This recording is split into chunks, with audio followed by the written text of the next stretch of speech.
한편 우리 그 베이비 부모를 비롯해서 조기에 퇴직자들이 많아서 우리 경제에도 좋지 않은 영향이 있고 해서 제가 그동안에 노동부 법이 정년 연장에 관한 강제 규정이 없었습니다. 저는 이것을 60세를 당연히 의무화하고 또한 경영계의 부담을 줄여주기 위해서 임금 피크제를 활용한 60세 정년 의무화를 제가 대표 발의했습니다. 이는 이제 야당에서는 정말 임금 피크제 없이 의무화 된다는가 하고 좀 차별화되는데요. 오늘 중요한 쟁점 중에 하나가 임금 피크제를 활용해야 할 것인가, 이것도 하나의 중요한 내용이 될 것으로 보입니다. 네, 차차 논의를 진행하도록 하고요. 지금 입법은 어디까지 와 있습니까? 지금 저를 비롯해서 지금 한 4개 법안이 유사하게 들어와 있습니다. 60세로 가는 것은 동일한데요. 좀 세부적인 게 차이가 있는데 지금 이미 환경노동위원회에서 제가 소속하고 있는 상임위에서 이미 상정이 돼 있고요. 이번 달에 이제 법안 소위에서 이 논의를 할 예정입니다. 현재 여야의 큰 의견 차이가 없기 때문에 가장 먼저 통과될 거라고 하던데 맞습니까? 분위기 그런가요? 그러니까 여야의 큰 쟁점은 없는데 이제 다만 그 임금 피크제를 어떻게 활용할 것인가 여부가 주요 쟁점이 될 것으로 보입니다. 네, 재계는 이번 법안에 대해서 사실 강한 거부감을 나타내고 있습니다. 정덕화 법부장님, 어떻습니까? 정년 연장 기업이 자율적으로 할 일이지 강제할 일은 아니지 않느냐 이런 주장들 있다고 하는데 어떻습니까? 예, 그렇습니다. 현재 우리나라 기업의 임금 구조를 보면은 근속 연수가 높으면은 임금이 자동적으로 상승하는 그런 고임금 구조로 되어 있습니다.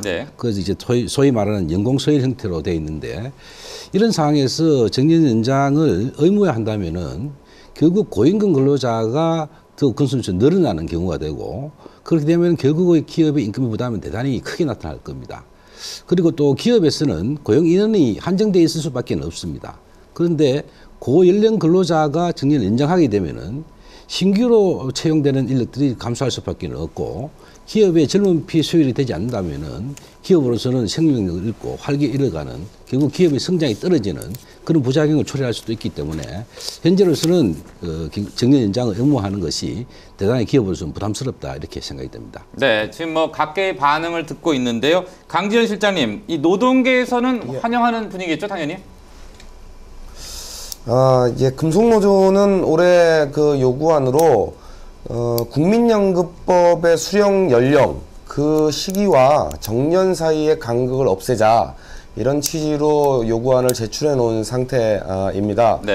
현재 국민연금법은 이제 60세부터 연금을 지급하도록 규정하고 있는데 53년생부터는 61세, 57년생부터는 62세, 그 다음에 61년생부터는 63세, 그 다음에 65년생부터는 64세, 69년생부터는 65세부터 연금을 수령하고 있는 구조로 지금 체계화되어 있는데 금속노조 소속 사업장의 평균 정년은 현재 58세 정도 되고 있고 평균 조합원의 연령은 한 43세 정도 됩니다.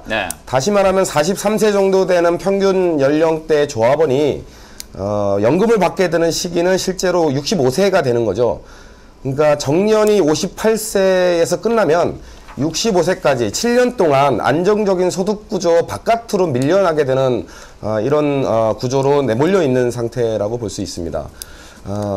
때문에 또 이들의 재취업도 쉽지 않고 재취업을 해도 비정규직, 계약직으로의 재취업 이런 수준의 구조라고 볼 수 있습니다. 따라서 한국의 기업별 정년과 연금 수령 연령 사이의 간극 이것이 크면 클수록 거대 실업군이 형성되거나 미래가 불확실한 자영업자로 내몰리거나 또는 이제 비정규직이 확산되거나 이런 문제를 양산하는 구조적 문제가 있다라고 금속노조는 보고 있습니다. 따라서 금속노조는 이번에 법제화가 정년 연장 법제화가 만약에 정년과 국민연금 수령연금 연령대 사이의 간극을 없애자라는 취지라면은 좀 긍정적이고 유의미하다고 판단을 합니다. 다만 이 문제는 국가의 공적인 연금 문제와 연동해서 같이 종합적으로 판단해야 될 문제다. 이렇게 금속노조 보고 있습니다. 알겠습니다. 일단 반응을 지켜보는 거니까요. 이제 논의를 계속 확장해 나가도록 하고요. 권혁 교수님, 사실 어떻게 보면 좀 늦은 감이 있다 이런 지적도 있는데 우리나라 이 OECD 국가 가운데서 이 최소 정년을 법으로 강제하자는 유일한 나라지 않습니까? 예. 참 그 유일한 나라죠. 근데 그 아까 우리 강 실장님 잠깐 말씀하셨으면 중요한 말씀을 하셨는데 뭐 OECD 국가 다른 해외 사례를 말씀을 하셨습니다만 연금 수령 개시 연령이 있지 않습니까? 연령하고 또 이 정년을 갖다가 맞춰서 정책적으로 스타트하는 게 맞죠. 근데 저 말씀은 이제 결국에는 그 간극을 없앤다 하는 중요한데 그게 결국에는 65세 이제 정년까지 앞으로 또 그 입법화되는 아마 움직임에 아마 단초가 될 겁니다. 네. 그런 문제를 갖다가 우리가 미리 이제 예측을 해서 움직이는데 저는 이 자리에서 꼭 이제 우리 그 토론의 시작에서 꼭 말씀을 드리고자 하는 게 정년 연장 60세를 갖다가 한다는 입법 자체가 이번에 대선의 공약으로 나왔습니다만은 우리가 저는 단 한 분이라도 서로 이제 말하자면 이 사회적 혜택을 볼 수 있는 분이 사회적으로 늘어난다는 점에 대해서는 공리적인 관점에서 저는 동의합니다만은 네. 그 전에 가는 과정에서 우리가 짚어야 될 문제들이 참 많습니다. 그걸 처음에 좀 서두에 좀 강조를 좀 하고 싶습니다. 그게 예컨대 우리 이미 이야기가 나왔습니다. 비정규직 문제, 비정규직 전환 문제, 그 다음 청년 실업 문제, 그 다음 아까 이야기했습니다. 아까 우리 본부장님, 정본부장님 말씀하셨듯이 임금 체계 문제, 그 다음 우리 이번에 또 우리 아마도 그 환경노동위에서 지금 계류 중인 것 같은데 이 뭡니까 그 유엔 근무 체계 있지 않습니까? 네. 유엔 근무 체계 이 문제도 같이 이 문제와 관련이 돼 있고 네. 그 다음에 국민연금 문제들 이 모든 문제하고 연동시켜서 이 문제를 갖다가 종합적인 시각에서 보지 않으면은 아마도 진행되는 과정에서 문제가 저는 반드시 발생한다고 그렇게 보는 입장입니다. 네, 일단 예. 조목조목 짚도록 하고요. 본부장님. 네네. 네. 네, 방금 우리 권 교수님 말씀하신 대로 사실은 이 정년 연장 한계 문제만이 아니고 여러 가지 복합적인 문제들이 다 지금 연결돼가 있습니다. 네. 마치 풍선 효과와 같은 것들이기 때문에 어느 한쪽이 눌리면 어느 한쪽이 튀어나오게 되는 이런 관계가 있기 때문에 이런 것 종합적으로 잘 효율적으로 조율을 해야 되는 문제가 있고 특히 제가 말씀드리고 싶은 거는 지금 민주노총에서 오신 강 실장님 말씀하신 지금 현재 퇴직 연령과 국민연금 수급 사이에 공백 상태가 나타나는 거 이걸 정년 연장으로 해서 다 해결하겠다 하는 것은 대단히 좀 위험한 발상이라는 생각이 듭니다. 이 기업에서의 근로자 고용이라는 것은 생산성이 담보되지 않은 고용이란 있을 수가 없습니다. 기업은 자본과 근로자의 노동력을 잘 조화시켜서 효율적으로 경쟁을 해서 부가가치를 창출하고 그게 다시 사회에 환원되고 생산 투자되고 이런 과정을 겪어야 되는데 복지적인 측면에서 일자리를 만들어서 해달라. 그것을 기업에서 전부 책임져라 하는 것을 기업이 생리상 할 수가 없는 거죠. 오히려 그런 부분들은 정부가 국가의 정책적으로 복지적인 일자리를 만들어서 일정 부분 부담을 해야 되는 것이고 그 다음에 기업도 일정 부분 성장을 통해서 또 생산성이 담보되는 고령자들을 재고용하는 측면 뭐 이런 것들로 해서 이러한 것들이 해결해야 되지 네. 전적으로 기업에 전가하는 것은 상당히 어려운 문제다 이렇게 말씀드리고 싶습니다. 지금 기업 부담에 대한 얘기를 하고 있는데 사실 대기업도 대기업이지만 걱정이 중소기업이라는 부분은 뭐 다 이견이 없으실 거예요. 근데 대구 지역은 그 기업의 99%가 중소기업인데 정보 분야님 안 그래도 지역 중소기업은 어렵다는 얘기를 계속 해왔는데 이 정년까지 들리면 부담이 크지 않을까요? 예, 뭐 아까 이완영 의원님 통계에서 오히려 대기업이 정년 보험금 근로자 고연령 근로자가 더 적다 뭐 이런 말씀하셨는데 그것은 아마 기업이 부담 능력이 있어서 그럴 겁니다. 근데 실제로는 앞에 말씀드린 대로 임금 부담의 이런 비용 상승 효과들이 크기 때문에 중소기업은 당연히 지불 능력이 부족하니까 부담을 많이 느낄 거고 특히 우리 지역 같은 경우에는 보면은 대표적인 산업군이 자동차 산업, 부품 산업으로 이루어진 자동차 산업군, 네. 그다음에 노동집약진 섬유 산업 이런 데 있습니다. 그래서 섬유 산업 같은 경우에는 사실은 지금 이미 이 생산 현장에 젊은 층이 유입되지 않아서 이미 고령화되어 있는 상태에 있고 어떻게 보면은 산업 공백 형성까지 나타나 있는 이런 상황에 있습니다. 이런 상황에서 또다시 정년 연장을 한다고 그러면은 역시 임금 부담이 갈 거고 또 섬유업종은 노용집약제 사업으로서 그 부가가치가 상당히 낮습니다. 그래서 네. 그런 부담이 굉장히 클 거고 특히 자동차 산업은 대기업 하청 구조로 되어 있어서 그 회사 자체로의 생산성 또 부가가치를 높이는 데는 상당히 한계가 있습니다. 그렇기 때문에 그런 비용 부담을 창출하는 데 어려움이 있을 뿐만 아니라 마침 어제 본 자료를 보면은 중소기업 중앙에서 조사한 자료를 보면은 2011년부터 한 2년 동안에 재료비, 노무비, 경비 등 비용이 지금 한 4.3에서 6.7% 상승했는데 예. 납품 단가는 고작 0.2에서 0.6% 정도 인상밖에 안 했다는 겁니다. 이건 뭐 다 알고 있는 사실이지 않습니까? 중소기업, 특히 대기업의 하청 구조로 되어 있는 이 단가 인하 압력을 굉장히 받고 있는 상황들이죠. 이런 상황에서 지금 아까 말씀드린 임금 체계도 개편이었고 기업에 대해 부담만 증가하고 고용을 늘리라 이런 부담을 주는 것은 중소기업으로서 특히 우리 지역의 입장에서는 굉장히 더 어려움이 있을 거다 이렇게 생각합니다. 교수님, 사실은 이 중소기업이 자금이나 뭐 모든 면에서 열악한 거는 다 아는 내용인데 그러면 부담이 된다는 지적도 상당히 일리가 있는 거 아닌가요? 그렇죠. 근데 세상에 모든 것을 다 가질 수는 없는 거고 어떤 사회 한 분야가. 근데 본부장님 이 문제는 그러니까 예를 들어서 대선 공약으로 나왔다면 한 부분만 봤을 때는 그렇게 얘기를 할 수 있지만 사실상 이제 대기업과 중소기업 또 그 중간에 중견기업의 상생 협력이라는 관점에서는 또 줄 거 주고 또 받을 거 받는 그 점에서 생각하시면은 우리 또 현명한 시청자 여러분께서는 그걸 또 감안해서 들으실 건데 저는 한 가지 꼭 지적드리고 싶은 게 재미있는 통계가 있습니다. 뭔가 하면은 우리나라의 비정규직의 90% 이상이 300인 미만의 중소기업에 속해 있습니다. 그리고 그 70% 비정규직의 70% 이상이 30명 미만의 중소기업이 있다 이겁니다. 그러니까 우리나라의 비정규직이 대부분이 중소기업에 많이 고용이 돼 있다는 뜻인데 자, 문제는 이게 이유가 뭐냐면 이건 경영적인 측면, 이론적인 측면이 있고 또 그 부담이라는 측면이 두 가지가 다 같이 작용하죠.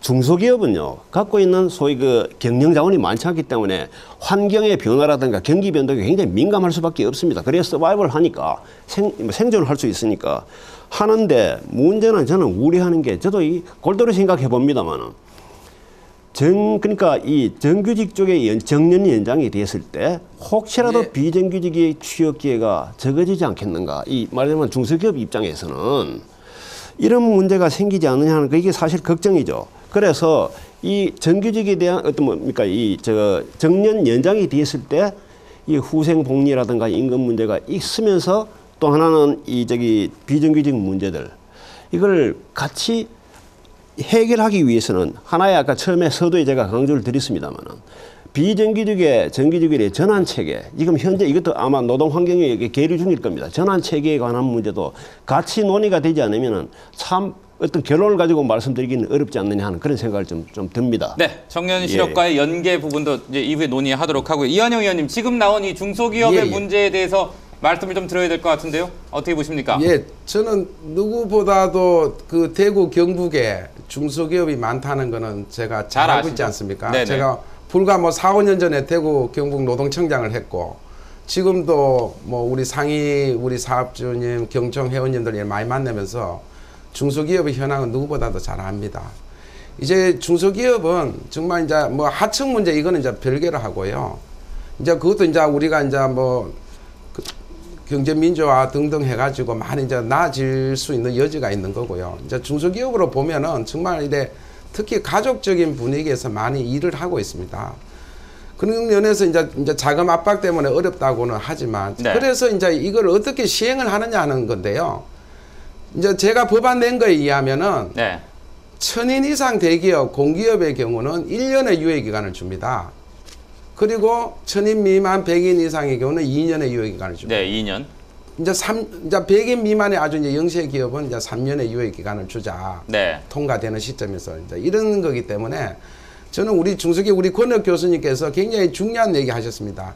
이 상생의 차원에서 이걸 그 정년 연장을 기업에서도 수용을 하는 것이 맞다 이런 얘기를 하시는데 저는 이제 비관안으로 이런 걸 얘기를 많이 합니다. 우리가 주 44시간제에서 주 40시간제 다시 말해서 주 5일제 될 때 정말 경영계에서 난리가 났습니다.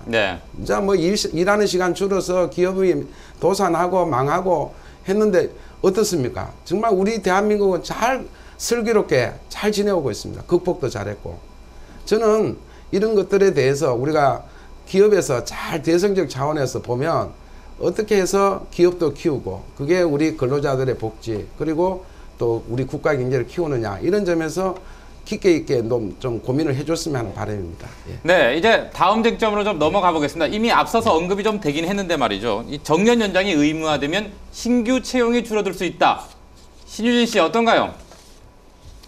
네, 한국경영자총협회가 316개 기업의 인사 담당자와 전국대학 취업준비생 743명을 대상으로 조사한 결과 기업의 54.4%, 또 취업준비생의 66.4%가 정년 연장이 신규 채용 감소로 이어질 것이라고 응답했습니다.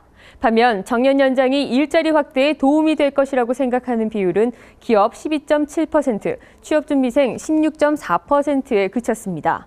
이런 부정적인 전망을 증명이라도 하듯 지난 4월 1일 65세 정년 연장 법안이 시행된 일본에서는 기업의 40%가 신규 채용을 줄이겠다고 밝힌 바 있습니다. 정년 연장, 과연 세대 간 일자리 다툼의 시작이 될까요? 네, 아버지의 정년 연장이 아들의 일자리를 뺏는다면 누가 좋아하겠습니까? 부모가 좋아하는 사람은 없겠죠. 그런데 실제로 이 신규 채용이 얼어붙을지 이 쟁점에 대해서 좀 논의를 해보도록 하겠습니다. 서울의 이완영 의원님부터 시작해볼까요? 이 신규 채용이 줄 것이라는 주장에 대해서는 어떻게 보세요? 예, 제가 이제 이게 청년 고용하고 정년 연장이 상호 대체 관계냐 보완 관계냐 이거 모두에 제가 말씀을 드렸는데 네.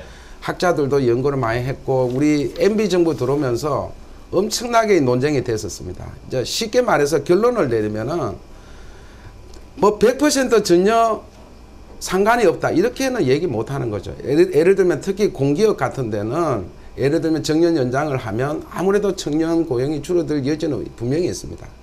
다만 우리가 지금 청년들이 일하려고 하는 일자리하고 네. 정년 연장을 통해서 일자리를 더 늘려주는 그 직종에 대해서는 상당히 다르다는 것을 우리가 인식을 해야 됩니다. 특히 우리 사무직의 경우는 뭐 대기업 잘 하시잖아요. 뭐 아까 4, 5 정도 나오셨고 했지만 뭐 50대 초반 되면은 명예퇴직이라는 이유로 이렇게 그 일찍 내보낸단 말이죠. 그런 점들은 우리가 다시 이제 세컨자 갖도록 해가지고 또 일을 하게 하는 측면에서 보면 반드시 청년 고용을 악화시키는 게 너무 강하다. 그래서 정년 연장을 못한다. 이런 거는 좀 논리의 비약이 아닌가 이렇게 생각을 하는 거죠. 자, 논리의 비약이라고 정리를 해주셨는데 정 본부장님, 논리의 비약인가요? 예, 저도 뭐 이한영 의원님과 같은 일정 부분은 뭐 그런 생각이 있습니다. 앞에 계속 논의하고 있지만 지금 정년 연장이라는 문제 하나만 가지고 이야기하면은 네. 그 유효성을 따지면 되겠죠. 네. 그런데 앞에 지금 여러 번 이야기하고 있지만은 그걸 둘러싸고 있는 모든 부분들이 지금 복합적으로 작용하는 내용이죠. 네. 그리고 지금 신규 채용이 감소할 것이냐 하는 문제도 마찬가지입니다. 이게 꼭 아까 대체제와 보완제 관계 말씀하셨지만은 완전 대체제냐 아니 완전 보완제냐 이건 아닌 거죠. 일정 부분 감소하는 거는 맞습니다. 네. 기업이라는 거는 생산 오다를 받으면은 거기에 필요한 인원이 정해지는 거죠. 그 이상 늘릴 수가 없습니다. 앞에 말씀한 대로 복지적 개념으로 고용을 더 할 수가 없는 거죠. 그러면 생산성이 떨어지는 거니까 기업 경쟁력이 이렇게 되는 거죠. 그런 측면에서 보면 일정 부분 신규 채용에 영향을 받을 수는 있다. 이렇게 말씀드리고 싶습니다. 자, 강전 실장님, 이런 논리에 대해서 노동계는 어떻게 바라보고 있습니까? 두 가지로 나눠서 설명할 수 있을 것 같은데 첫째로는 왜 부모 세대로 하여금 일자리를 자발적으로 놓지 못하도록 내몰고 있는지의 문제인데 그것은 알다시피 노동시장에서 자발적으로 나와도 안정적인 생활이 가능한 사회복지 체계가 허약하잖아요, 우리나라가. 네, 네. 따라서 이 문제는 최근에 시대적 과제로 거세게 등장한 복지 뭐 이런 문제를 구체화하는 가운데에서 해소할 수 있는 문제도 있다고 봅니다. 또 하나는 고령 노동자가 청년 일자리를 갉아먹는다. 이 주장은 우리나라의 일자리 총량이 딱 고정돼 있다라는 잘못된 가정하에서 설정된 논리일 뿐입니다. 만약 현재 60%대를 밑도는 고용률이 박근혜 정부 포부대로 이제 70%대로 오를 수 있다면, 그래서 일자리 총량이 늘어난다면 고령 노동자와 청년 일자리 문제, 이건 동시에 해소할 수 있는 문제겠죠. 단적으로 스웨덴, 독일, 일본 이런 데는 2011년도에 이미 고용률이 70%대를 넘었고 이곳의 정년들이 지금 현재 65세에서 67세 이렇게 되어 있는 걸로 알고 있습니다. 다시 말하면 청년과 고령 노동자 간의 일자리 문제, 네. 이거는 사회복지와 일자리 창출 두 가지의 문제로 같이 추진하는 가운데 해소될 수 있는데, 따라서 금속노조에 올해 요구하는 단순히 정년만 연장해달라 이런 문제가 아니라 국가의 공적연금이라는 복지의 문제와 정년의 문제의 연관성을 드러내는 이렇게 설계되어 있음을 알려드리는 거고, 사회복지의 재원 마련과 일자리 창출에 뭐 키를 누가 가지고 있느냐, 이건 명백한 답이 나와 있습니다. 작년 국내 10대 그룹사 상장사 30개 기업을 조사해 본 결과 이미 현금성 자산은 모두 100조를 훌쩍 넘기고 있고, 네. 이건 전년도에 11%가 늘어난 수치거든요. 다시 말하면 현금성 자산이 늘어났다는 것은 기업이 일자리 늘리려는 투자를 안 하고 현금을 단기잠으로 돈을 묶어두고 있다라는 뜻인데, 네. 이 키를 이제 화살을 글로 돌려야 마땅한 문제이고, 다시 말하면 경총 등으로 대표되는 기업은 복지도 싫다, 일자리 창출을 위한 투자도 아직 잘 모르겠다, 정년 연장도 뭐 비용이 드니까 모르겠다, 이런 형국으로 지금 표현하고 있는 꼴이라고 저는 봅니다. 네, 우리 정보부장님이 하실 말씀이 있을 것 같은데 일단 금 교수님이 이 문제 신규층이 주느냐의 문제를 좀 정리하고 넘어갈게요. 어떻게 보십니까? 예, 뭐 이미 큰 틀은 이미 그 두 분께서 말씀을 하셨기 때문에. 네. 근데 일반적으로 이 문제 논의하는 이 장에서 보면 어떤 자료를 봐도 별로 논의가 안 되는 중요한 문제가 있습니다. 저는 이 자리에 꼭 그걸 말씀드리고 싶은데, 자, 이게 정년 연장이 됐을 때 청년 마지막은 이 취업 문제에 영향을 줄 것이냐 안 줄 것이냐, 이 문제는 이게 일률적으로 말씀드리기 어려운 게 산업별로 바라볼 수밖에 없습니다. 아까 우리 정보부장이 중간에 단초를 잠깐 말씀을 하셨는데, 산업별로 엄청나게 다른 게, 예컨대 반도체라든가 디스플레이, 요새 우리나라 먹거리 산업이라 하는 디스플레이, 휴대폰이라든가 이런 데는 소위 청년 실업하고 고령자들에 대한 어떤 정년 연장 문제하고 실질적으로는 저는 그 상당히 그 사람들 갖다가 재고용이라든가 하는 데 있어서 상당히 이제 반발심이 심한데고, 여기는 제가 하나 예를 들어서 말씀드리겠습니다. 반도체 같은데 평균 그 재직자 평균 연령이 32살, 디스플레이 33, 이 정도입니다. 네. 여기서 그러면 전화 연결을 좀 해볼게요. 청년 실업에 대한 연계 부분이니까 청년들은 어떻게 생각하는지가 궁금합니다. 대구 청년 유니온 서영훈 대표가 전화로 연결되어 있습니다. 서 대표님. 네, 안녕하세요. 네, 안녕하십니까. 먼저 단도직입적으로 여쭤볼게요. 청년 한 사람으로서 정년 연장에 대해서 어떻게 바라보고 계십니까? 네. 그 정년 연장 문제는 전체 사회적으로 보면 옳은 방향의 정책이라고 생각합니다.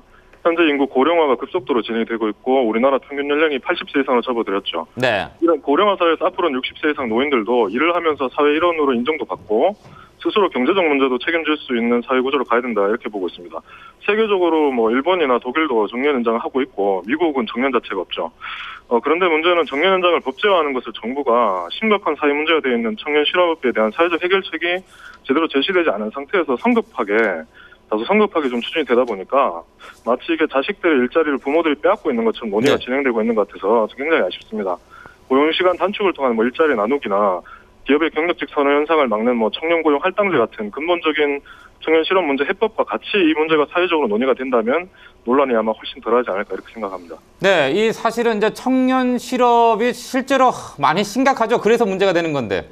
네네. 그 청년 고용률이 2013년 2월 기준으로 39%대까지 내려갔습니다. IMF 직후 수준까지 좀 떨어졌는데요. 네. 작년 하반기에 저희가 지역 청년 구직자 1000명 대상으로 설문조사한 바에 따르면 지역 청년의 85.7%가 체감 실업률이 40% 이상이다, 이렇게 대답을 했었거든요. 네. 거의 2명 중에 1명은 취업이 안 되고 있다, 이렇게 봐야 될 정도로 굉장히 심각한 상황이고요. 취업에 대한 스트레스 때문에 지역 청년 80%가 네. 뭐 자신감 저하나 우울증, 대인기피증 같은 정신적 증세까지 지금 겪고 있는 거죠. 그래서 한 세대 전체가 이 청년 실업 문제 때문에 정신 건강까지 피폐해지고 있는 이런 아주 심각한 상황이라고 보시면 됩니다. 자, 근데 이제 청년이신데 청년을 대표해서 말씀하고 계신데 감정적으로 생각하면 이 정년 연장이 청년 실업을 줄이는 것에 대해서는 어떻게 보세요? 그런 주장에 대해서는? 사실은 그 기업들, 특히 대기업들이 경력직 우선 채용 풍토나 청년 신규 채용 규모 축소를 이렇게 하시잖아요. 그래서 그런 문제가 사실 청년 실업 문제 상당 부분 일조를 하고 있기 때문에 기업들이 추가적인 어떤 신규 채용 노력 없이 정년 연장 때문에 청년 실업이 증가한다, 이렇게 주장을 하시면 사실 이런 주장에 대한 진정성이나 설득력이 굉장히 떨어진다, 이렇게 보고요. 기업들이 다소 자신들의 책임을 세대 간 대결로 몰아가는 거 아니냐, 이런 무책임한 부분이 있는 거 아닌가, 여기까지 좀 생각이 들고요. 결국엔 현실적으로 어떤 방식으로 정년 연장을 할 거냐 하는 문제다, 이렇게 봅니다.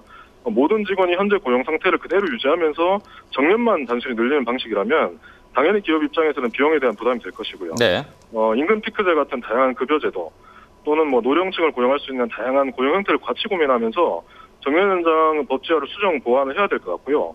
그리고 사실 이 제도 시행에서 기업 책임만 좀 단순히 강조되고 있는 느낌을 굉장히 많이 받거든요. 그래서 정부의 역할이 어떤 것이냐, 정부의 재정 지원 대책, 그 역할 이런 게 좀 같이 고민되어야 된다 이렇게 좀 생각이 듭니다. 지금 말씀하신 대로 사실은 이제 뭐 이렇게 합리적으로 생각하면 좋은데 이게 네. 세대 간의 대결 이렇게 갈 수도 있을 것 같은데 그 점에 대해서는 어떻게 보세요? 제가 여러 가지 좀 논문이나 자료를 좀 찾아봤는데요. 네. 실제로 세대 간의 고용 대체 가능성은 굉장히 낮다. 아까 패널 중에 한 분이 그렇게 말씀도 하시는 것 같은데요. 네. 청년층이나 고령층 각 세대별로 경쟁력이나 고용 우위를 나타내는 직종이 서로 크게 다른 것이죠. 그래서 결론적으로 말씀드리면 고령층의 고용이나 청년 실업은 거의 상관관계가 없다는 게 지금 학계의 정설이다. 네. 그래서 저는 기본적으로 이런 입장에 좀 동의가 되고요. 다만 문제가 되는 것은 앞에서도 잠시 얘기를 했지만 현재처럼 정년을 단순하게 60세로 못 받는 방식으로 법제화를 한다면 당연히 일부 기업에 비용 문제가 발생이 될 거고요. 청년들의 신규 채용을 억제하는 부작용을 발생될 수가 있겠죠. 단순한 정년 연장 이런 게 아니라 고용 연장 개념으로 일자리 나누기 개념으로 고령층과 청년층이 조화를 이룰 수 있는 방법을 정부와 기업이 모색을 해야 되지 않나 이런 생각이 좀 많이 듭니다. 네, 하나 더 여쭤볼게요. 이게 청년 지금 취업 준비를 하는 분들은 대기업을 선호하잖아요. 근데 이게 정년 연장이 이제 대기업부터 진행이 되거든요. 그러면 이 취업의 양극화, 중소기업 더 사람을 못 구하는 이런 형태가 될 거라는 지적에 대해서는 어떻게 보십니까? 네, 당연히 실제로 대기업과 공기업 같이 비용 부담 능력 있는 사업장, 정년 연장이 현실적으로 보장이 된다면은 당연히 이런 문제가 발생할 거라고 생각합니다. 작년에 저희가 진행한 청년 구직자 설문조사에서 지역 청년들이 중소기업을 살리는 게 청년 실업을 해결하는 가장 중요한 정책 방향이다 이렇게 보고 있었거든요. 그만큼 중소기업 살리기에 지금 사활을 걸어야 되는 상황인 거죠. 정부가 아무리 정년 연장을 법제화를 시킨다 해도 현실에서는 자금 능력이 부족한 중소기업이 이 법안을 사실상 지키기 어려운 게 사실이잖아요. 그래서 정부가 이 부분에서 사실 대안을 가지지 못하면 이 법안 자체가 아무리 시행을 하더라도 얼마나 실효성이 있겠는가 이런 좀 고민이 많이 듭니다. 네, 일자리 나누기 정부의 역할 강조해 주셨습니다. 오늘 전화 연결 감사합니다. 네, 고맙습니다. 네, 지금 지적이 있었습니다만 이 법안을 만든다고 다 되는 게 아닙니다. 실효성을 가질 수 있느냐 이게 문제가 될 것 같은데요. 정년 연장 의무화 시행 가장 큰 걸림돌은 무엇일까요? 신유진 씨 어떻게 보세요? 네, 정년 연장이 시대적 과제가 되었다지만 정년 연장을 도입하기 위해서는 풀어야 할 과제 또한 많습니다. 가장 먼저 정년 연장을 하기 위해서는 기업의 급여 체계를 바꿔야 한다는 주장이 있습니다. 호봉이 높은 중장년층의 장년을 늘리려면 결국 청년층 신규 채용 감소로 이어질 수밖에 없다는 건데요. 이 같은 부작용을 최소화하기 위해서는 임금 피크제 등 새로운 임금 체계를 도입해야 한다는 의견이 있습니다. 또한 정년 연장 법제에 따른 수혜는 대기업이나 공기업 근로자에게 집중될 것으로 예상되는데요. 이 고학년 청년층의 대기업, 공기업 쏠림 현상이 높아져서 취업 시장의 양극화가 더욱더 극심해질 수밖에 없다는 전망입니다. 이 밖에도 여러 가지를 안고 있는 정년 연장, 어떻게 준비해 나가야 할까요? 네, 임금 피크제, 시간제 노동 도입, 계속 앞서 언급이 됐었는데 이 문제 좀 집중적으로 논의를 해보도록 하겠습니다. 정년 연장을 위해서 필수적이라고 이완영 의원님 모두의 말씀을 하셨죠. 그렇게 보고 계신 거죠? 예. 제가 이 부작용에 짚고 넘어가겠습니다. 네. 급여 체계 바꿔야 된다. 이 말씀은 우리 선진국처럼 연공 서열제를 직무급으로 바꾸는 것은 정말 지난한 일입니다. 네. 오래전부터 얘기 나오는데 그걸 가지고 이걸 직무급으로 못 바꾼다가 이 정년장을 못 한다. 이것도 저는 아니라고 보고요. 그래서 임금 피크제를 통해서 우선 급여를 낮춰주면 된다. 이게 이제 답이고요. 그 다음 대기업, 공기업 쏠림으로 해서 청년이 줄어들 수 있는 여지가 있다. 이것도 마찬가지입니다. 결국은 기업 부담을 줄여준다면은 임금을 조정하면 당연히 청년 고용을 임금비 부담할 여지가 나온다는 거죠. 그런 면에서 제가 부작용 해소에 대해서 설명을 드렸고 우리 대구 청년유니온의 서 대표님 그리고 권혁 교수님이 산업별로 봐야 되고 정말 잘 설명해 주셨습니다. 지금 제가 금년 초만 해도 구미에 대구에 중소기업 다 다녔습니다. 그 왜 갔느냐? 사람을 못 구해서 갔습니다. 제가 노동청장 출신으로서 또 국회의원 하면서 이걸 어떻게 해소해 줘야 될 건가? 그분들 사장님들 말씀이 청년들이 오면 그냥 몇 개월 안 있다 나간답니다. 그러면 청년들이 요구하는 일자리가 아니라는 거죠. 그러면 제가 우리 지역에도 많은 5, 60대들이 많이 있습니다. 이분들은 일하고 싶어 합니다. 그래서 빨리 좀 그 일자리를 중간에 제가 좀 알선을 해야 되겠다. 이런 측면에서 했는데 핵심은 제가 말씀하는 취지는 그거죠. 그러니까 중장년층이 찾는 일자리하고 청년들이 찾는 일자리하고 다르더라. 분명히 그래서 이제 총량도 다르고 네. 또 늘릴 수도 있고 기업이 성장하면 늘릴 수도 있는 거기 때문에 이걸 반드시 세대 간 갈등으로 특히 이걸 정년 연장으로 우리가 본다는 것은 우리가 극히 잘못됐고 알겠습니다. 우리가 이걸 별도로 봐줘야 된다는 것을 강조드리고 싶습니다. 자, 공 교수님, 사실은 이제 임금 피크제 얘기를 하고 있는데 아까 정가의 보도가 돼서는 안 된다는 얘기도 있었고요. 그렇습니다. 어떻게 보십니까? 자, 먼저 무엇을 보셔야 되냐. 안 그래도 이 의원님 말씀하시는데 조금 달아서 제가 말씀드리고 싶은 게 뭔가 하면은 임금을 결정할 때는 가장 중요한 게 그 사람의 개인이 갖고 있는 생산성입니다. 우리 정본부장님 아까 처음에 그 서두 얘기했습니다만은 생산성이 일반적으로 나이가 그러니까 그 처음에 입사 연도로 기준해서 이제 딱 봤을 때 20대에서 이제 60대까지 빠진다면은 결국 모양 자체가 대체로 보면은 산업과 관계없이 그 역유자 예. 그러니까 거꾸로 유자가 아마 곡선을 그릴 겁니다. 우리 상식적으로 생각해도 그렇죠, 그죠? 역유자로 그려지는데 소위 고령기에 접어들었을 때 이게 이제 어떤 모양을 그릴 것인가가 산업별로 이제 극명한 차이가 나기 시작하죠. 자, 그걸 봤을 때 철강이라든가 조선이라는 데서는 특히 우리나라 같은 경우에는 조선 쪽은 오히려 마지막에서 약간 또 오르는 경향까지 있습니다. 아. 왜 그런가? 그게 소위 숙련도죠. 개인의 네. 숙련도 때문에 용접이라든가 뭐 이런 쪽이 있지 않습니까? 그러나 일반적으로는 거기서부터 계속 이렇게 스무스하게 이렇게 밑으로 떨어지게 돼 있죠. 네. 그런데 일반적으로 얘기했던 숙련도가 필요한 조선, 철강 또 이런 쪽은 거꾸로 또 오르는 수도 있고 아니면은 그 선에서 유지하는 수도 있습니다. 저는 생각에 아까 임금 피크제가 정가의 보도가 아니고 뭐다 하기 전에 기업의 입장에서도 그렇고 사회 정의적 입장에서도 그렇고 가장 중요한 게 임금 체계는 기본이 맞으면 이게 성과급 내지 연공이 맞으면 임금제 있지 않습니까? 이게 지금 이게 정년 연장 문제에서도 크나큰 문제가 됐기 때문에 임금 피크제가 나올 수밖에 없는 것이고 하지만은 이 문제를 골똘히 생각하지 않으면 임금 체계 자체를 갖다가 어떻게 바꿔서 이 문제를 법안이 발의되면 뭐합니까? 아까 강 실장님 말씀하셨죠. 이게 정책을 하기 위해서는 이 과연 이 문제를 어떻게 해결할 것인가?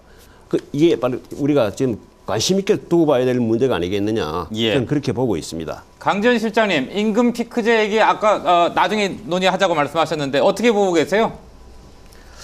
이게 우리나라 노동자 특히 제조업 노동자의 경우에 임금 구조는 입사 때 우연적으로 결정된 임금이 매년 호봉 승급에 의해 가지고 연공 서열적인 체계를 갖고 있는 거 이건 분명한 사실입니다. 네.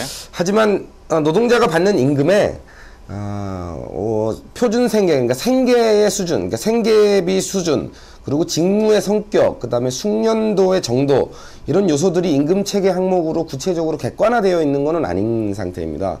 가령 고령 노동자의 경우는 그 연령대 필요한 생계비 수준이 얼마 수준인지 아니면 고령 노동자의 경우에는 젊은 노동자들보다는 숙련도가 훨씬 높을 것이기 때문에 그것이 임금에 반영될 여지가 있는 것인지 고령 노동자의 경우는 당연히 청년 노동자보다는 높은 작업 강도나 장시간 노동, 빠른 속도 이런 거를 감내하기가 쉽지 않다라는 점을 반영한 임금체계 이런 것들 모든 요소를 객관적으로 반영하겠다라는 취지로 임금체계 개편 논의를 한번 본격적으로 해보자. 네. 뭐 이렇다라면은 금속노조도 애초부터 그런 주장이었기 때문에 그런 논의를 해보자라는 주장이기 때문에 적극적으로 환영할 수는 있는데 근데 현재 재계 주장과 법안 발의의 핵심은 그런 논의는 너무 복잡하니까 잘 모르겠고 총액임금 전체의 최고치만 일방적으로 정해보자. 그런 임금 피크제를 우선 수용하라는 것이기 때문에 이거는 조건 반사적으로 반대할 수밖에 없는 조건에 놓이는 게 현재 노조나 노동계 또는 노동자의 입장인 것이라고 네. 말씀드릴 수 있습니다. 이제. 아까 조금 전에 교수님 지적했던 임금 피크제에 대한 노동계 반감이 좀 드러나는 대목이라고도 보여지는데 말이죠. 정모 부장님 어떻게 보십니까? 이 임금 피크제 도입으로 해법을 찾아보자. 뭐 법안에 아까 좀 부정적으로 말씀하셨는데 어떻게 보십니까? 예, 지금 그 논의가 마치 정년 연장이 법제화가 당연시되어서 네. 실시되은 다음에 어떻게 할 거냐, 뭐. 기술적인 예. 문제를 가지고 말씀하시는 것 같은데 네, 사실 뭐 뒤에 좀 말씀하겠지만 적용 시기라든지 여러 여건 등은 뭐 다시 말씀드려야 되고 일단 임금 피크제 문제는 방금 강 실장님 말씀하신 대로 숙련도, 노동 강도 뭐 이런 것들을 감안해서 하는 게 맞습니다. 저희들 늘 주장하는 거죠. 그게 바로 생산성이 담보되는 거죠. 생산성이 비례한 또는 성과를 달리는 사람은 성과에 따른 지급하는 거. 이거는 뭐 당연히 그렇게 저희들이 해 달라고 지금 수십 년째 지금 이야기하고 있는 거고.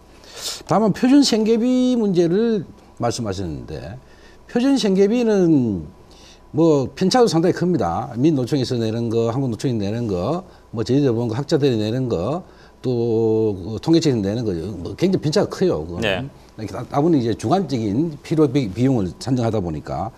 근데 표준 생계비를 또 달라고 그러면 아까하고 똑같은 이야기입니다. 기업은 생산성과 직결되는 내용에 대한 것만 비용으로서 임금을 지급하는 거죠. 그런데 생활에 필요한 모든 걸 다 달라.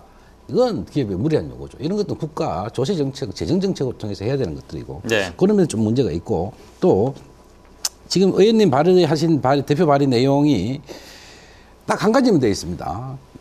정년을 60세로 연장하도록 의무화하고 있고 그것을 지키지 않으면 1억 원의 벌금은 형벌에 처하도록 이렇게 되어 있어요. 네. 그래서 기업을 운영하다가 근로자를 고용해서 운영하는 건 기업의 어떻게 보면 정권적인 상황이고 기업이 성장기도 있지만 실체기도 있고 이런 경우에 그 근로자를 유지를 못하고 해서 형벌을 받는다. 이것도 좀 과도한 부분이 있고.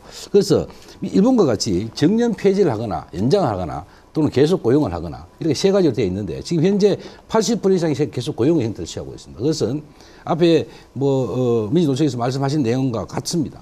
근로자의 생산성, 숙련도, 건설 연수, 기타 적합한 업무 뭐 이런 것 등등 개별적인 거기 때문에 개별적으로 협의를 하고 해서 동일해서 계속 고용을 하는 이런 형태로 가는 유연한 부분도 있기 때문에 뭐 그런 것들도 같이 좀 논의가 돼야 되겠다 생각합니다. 1억 원 부분에 대한 얘기는 이완영 의원님께 좀 여쭤볼게요. 이 의원님 여기 뭐 하실 말씀 좀 있으실 것 같은데 법안을 만들 그렇습니다. 우선 두 가지 지적하셨는데 마치 이제는 뭐 정년 연장은 기정사실화한 거 아니냐라는 측면에서 볼 때는 저는 경영계에서 이 고령화 사회의 대세다 이렇게 또 우리 박근혜 정부의 국정과제고 제가 사실 노동수석 전문의 할 때 실무 작업을 해서 제가 만들었습니다. 저는 경영계에서 제가 조언을 드리면은 이제는 이거는 받아들일 시기가 왔다.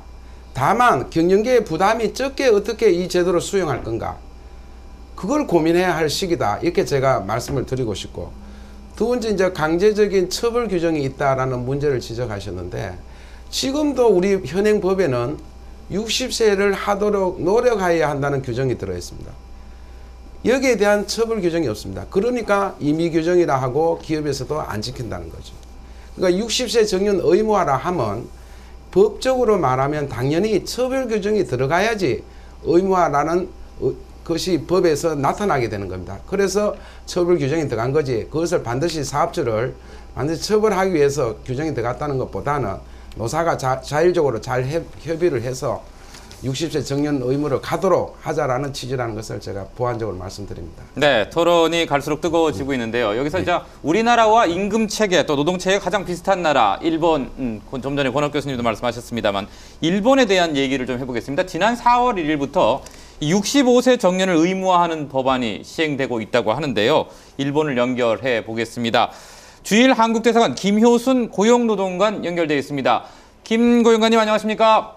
네, 안녕하세요. 주일대사관입니다. 자, 정년 연장에 대해서 논의를 하고 있는데 4월 1일부터 65세 정년을 의무화하는 법안이 일본에서 통과됐다고요? 네. 정확하게 말하면 65세 정년 의무화보다는 60세 이후에 고용확보 조치 의무화라고 해야 될 것 같습니다. 네. 4월 1일부터 시행되고 있는 고령자 고용안정법은 정전에 기업이 노사협의를 통해서 정년 후에 계속 고용 대상이다 기준을 정할 수 있도록 했습니다만은 그 규정을 삭제하고 네. 희망자 전원에 대해서 고용확보 조치를 의무화한 것이라고 볼 수가 있습니다. 자, 이런 조치에 대해서 일본의 노동계의 반응은 어떻습니까? 물론 노동계는 환영하는 입장입니다만은 65세까지 고용확보 조치를 하는 데 있어서 실질적인 내용, 즉 임금 수준이라든가 고용 형태 등이 노사 협의에 의해서 결정되는 시스템이기 때문에 네.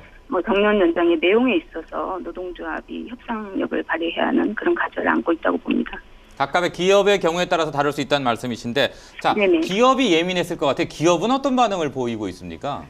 물론 그 법 개정 논의 당시에는 기업들이 물론 일본 경기 침체로 기업 경영이 어려운 상황이었기 때문에 희망자 전원에 대해서 고용 확보 조치를 하는 경우에 인건비 상승이 불가피하다는 입장이어서 부정적인 반응이었습니다. 네. 하지만 법 시행 이후에는 그 언론 보도를 통해서 본 기업의 반응을 보면 고령 인력 활용 방안에 대해서 보다 적극적으로 대응을 하는 분위기임을 알 수가 있습니다.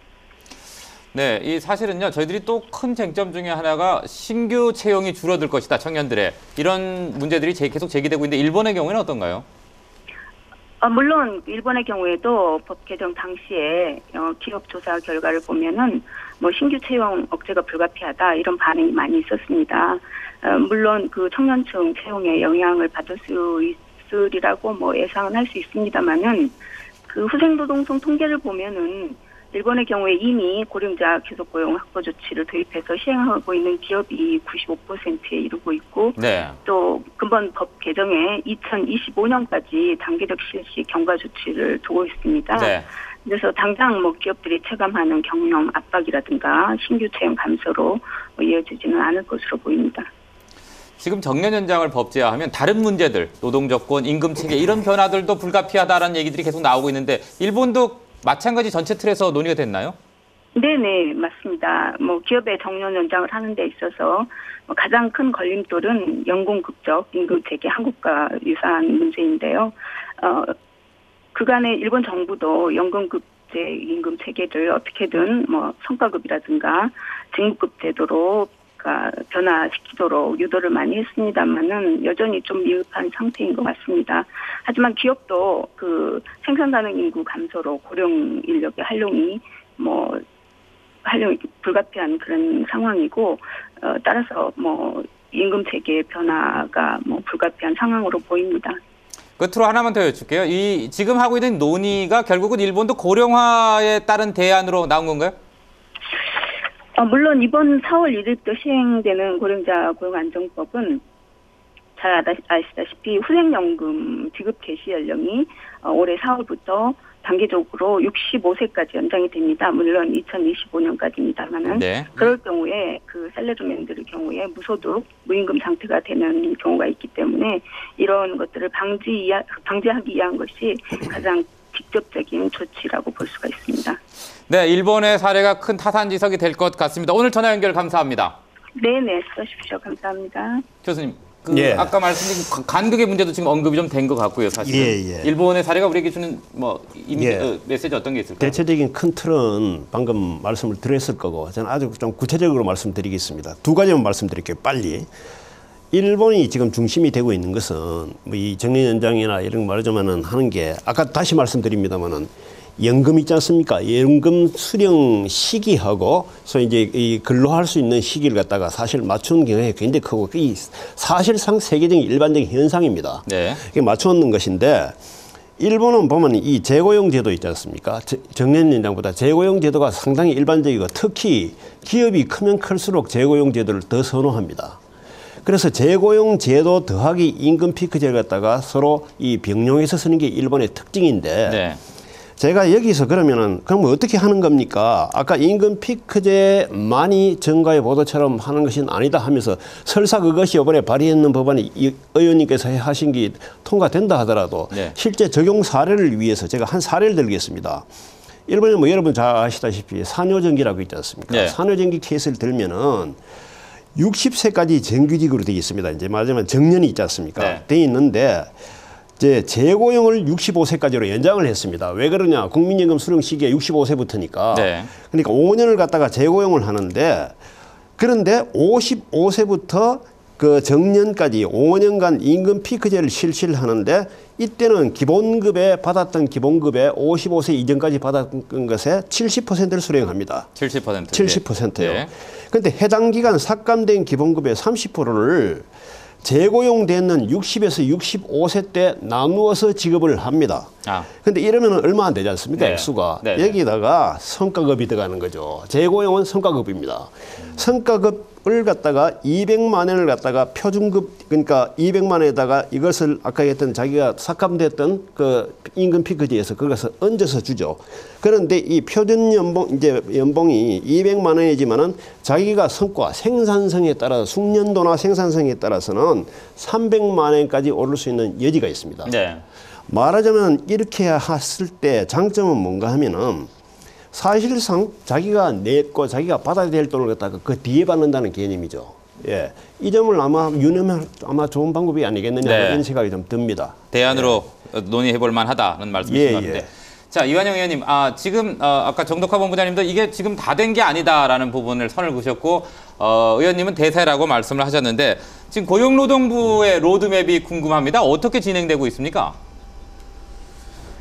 그 정부도 지금 국정과제로 채택을 해서 정부 안에는 법안을 통과시키고 시행 시기를 조금 늦게 잡고 있습니다. 네. 그런데 이 박근혜 정부 하에서는 시행하겠다는 의지는 강하게 지금 들어가 있습니다. 시행 시기를 늦춘다는 게 시행 고용- 시기를 언제 정도로 보고 계신 건가요? 정부 측의 안은 2017년 시행 정도로 지금 잡고 있는데요. 네. 저희 여당에서 볼 때는 그건 좀 늦다라는 생각을 하고 있습니다. 제가 아까 시행 시기를 저 법안에 들어있는 시행 시기는 통과일로부터 대기업은 1년, 뭐 아주 소기업은 3년 이내 네. 이렇게 여유를 줬거든요. 네네. 줬는데 제가 이제 그 정덕화 본부장님께 이제 기업에서 우리 일본 노무관이 얘기했지 않습니까? 기업에서 어떻게 고령 인력을 어떻게 제대로 활용할 것인가. 이제는 이쪽에 더 관심을 쏟아야 된다라는 점을 저는 다시 한번 또 강조를 드립니다. 그러니까 이 지금 굉장히 숙련된 인력들이 많이 지금 일자리를 못 찾고 있거든요. 그게 우리 지금 권 교수님 말씀대로 뭐 재고용이 됐든 정년 연장이 됐든 이 이제 이 고연령층 그 베이비 부모 세대들을 제대로 활용해야 된다. 지금 일본의 경우는요. 네. 10년 전에 이게 60세 정년 의무화된 겁니다. 네네네. 그러니까 우리는 지금 일본보다도 지금 고령화 진도가 굉장히 빠른데 10년도 넘게 지금 일본과 같이 이제 60세에 가는 거기 때문에 이미 이제 금년부터 일본은 65세니까 저는 한국이 결코 60세 정년 의무화가 뭐 시기적으로 빠르다든지 기업에 큰 부담이 된다는 것은 아니다라는 것을 다시 한번 강조를 드립니다. 의원님 하나만 더 확인을 할게요. 그 고용노동부가 2017년을 잡고 있다는 건 저희가 체감 지금 논의하는 거에 비해서는 굉장히 멀어 보이는데 말이죠. 결국은 그렇습니다. 논의만 하고 이 나중에 하겠다는 것으로 들릴 수도 있을 것 같은데 고용노동부가 그런 뜻은 미온적인 건 아닌가요? 아니 그런 뜻은 아니고요. 지금 법안을 이미 이제 심의 들어가는데 시행 시기를 굉장히 늦게 잡은 거죠, 정부 측은. 그것은 이제 기업에다가 이제 준비 기간을 주게 하기 위해서인데, 제가 볼 때는 그것은 너무 길다. 그래서 좀 빠르게 시행 시기를 잡는 것이 바람직하다, 이런 취지입니다. 이 논의 자체를 정부에서 뭐 안 하겠다는 뜻은 분명히 아니라는 것을 전해드립니다. 예. 자, 공 교수님 질문이 있으시다고요? 예, 의원님, 제가 그 말씀에 질문을 한번 좀 드리겠습니다. 제가 궁금해서 그렇습니다. 예. 2017년도를 시행 시기로 잡았다는 게 그 해가 뭐냐 하면은 한국이 고령자 인구 14%가 넘어가는 고령 사회로 진입한 그 해입니다. 맞죠? 예. 예. 제가 지금 궁금한 것은 고령 사회에 진입하는 그 해이기 때문에 시행 시기를 잡으셨는 것인지 아니면은 예. 일자리 공급 문제를 고려했을 때 현재는 지금 저성장 경제 세계적인 경제 침체기를 갖다가 벗어나서 그걸 시행하시겠다는 두 가지 고려 사항 중에 어느 쪽을 택하신 것인지 제가 그게 궁금합니다. 뭐 두 가지 다 정부 측은 감안을 하지 않았겠습니까? 그만큼 쉽게 말해서 이렇게 시행 시기를 예를 들어서 금년에 통과를 해도 17년부터 하겠다. 이런 것은 기업에 대해서 상당히 뭐 부담을 느끼고 있으니까 부담도 완화해주고 또 인력 수급에 대한 준비도 해야 되는 측면을 고려한 것이라는 거죠.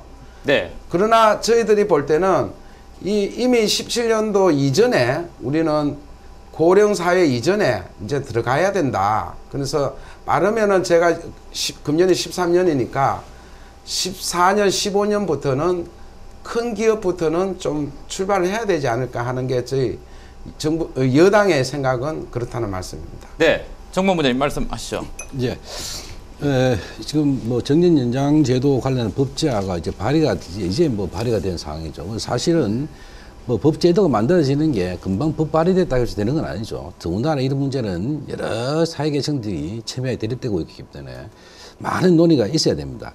참고로 일본 같은 경우에도 지금 도입되는 단계를 보면은 한 86년도 정도부터 논의가 시작됐습니다. 그래서 고령자 고용 문제에 대해서 계획 수립, 홍보 이런 것도 정부에서 적극적으로 시작했는 때가 그때입니다. 그렇게 오다가 95년도부터 생산 가능 인구들이 점차 감소하기 시작합니다.